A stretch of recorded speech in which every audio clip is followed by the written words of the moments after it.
The Winter Lights Shawl has these really fun slip stitch rays in section 2. They start really small, but then by the end of the slip stitch rays, you're slipping 6 or 7 stitches with the contrast color. So on the wrong side, the contrast color floats across the back of the work, making those ladders, which also looks really nice. So when you're slipping these stitches, you don't want to do it too tight. So I'm going to show you how to slip those stitches.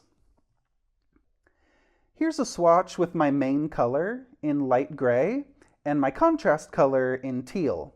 I'm just doing some random slip stitches to show you how to do them.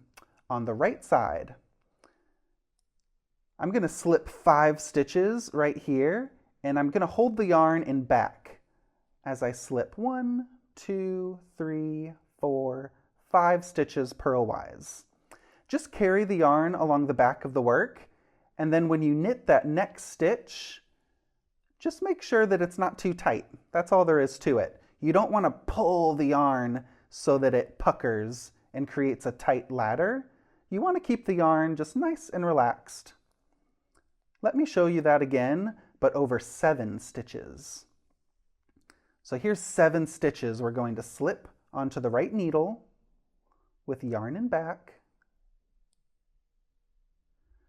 All right, that was a lot. Now when I knit the next stitch, something I'm careful to do is not let those stitches pucker up really close.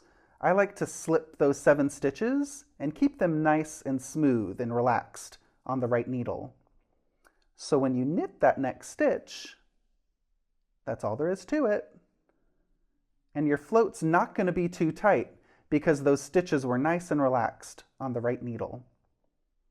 One more time, slipping 7 stitches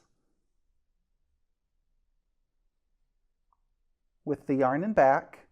Keep those stitches nice and relaxed on the needle, not too tight, and knit that next stitch. And again, when you knit that next stitch, don't knit the stitch and pull it really tight.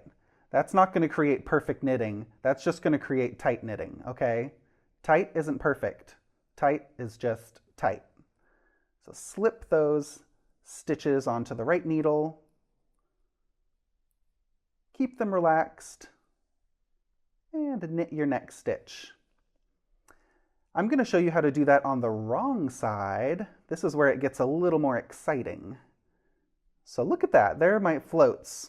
This looks a little bigger because I'm knitting with DK weight yarn right now. Your shawl is going to look a bit more refined because it's with thinner fingering weight yarn. On the wrong side, when you're slipping the stitches, you want the yarn to be in front. So slip however many stitches it says in the pattern. Sometimes it's 3, 4, 5. The most you'll do is 7. So slip them with the yarn in front, and then take the yarn in back to knit. And that's all there is to it. Keep those stitches nice and relaxed. They were really smooth and straight when I slipped them, so that gave enough space for the ladder to cross on top of those stitches.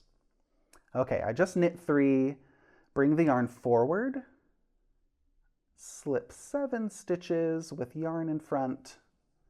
Again, this number is going to vary depending on the pattern you're working. And then I'm taking the yarn behind to knit, because that's what the pattern says. Follow the pattern instructions, and that's how you slip the stitches. Slip the stitches with yarn in front on the wrong side. And here's how those slip stitches work out on the right side. If it feels like it's too tight or too puckered as you slip those stitches, pull on the stitches a little bit as you slip them onto the needle. Because when you look at the wrong side, you'll have this ladder, and you should be able to have this gentle ease to the fabric. It shouldn't be super rigid and tight. It's not as flexible as your other stitches, but it should lay pretty flat. And blocking will also help these slip stitch rays lay even and flat. So continue on with the slip stitch rays, the dots, and the fun, easy honeycombs, and then you'll have this gorgeous Winter Lights Shawl.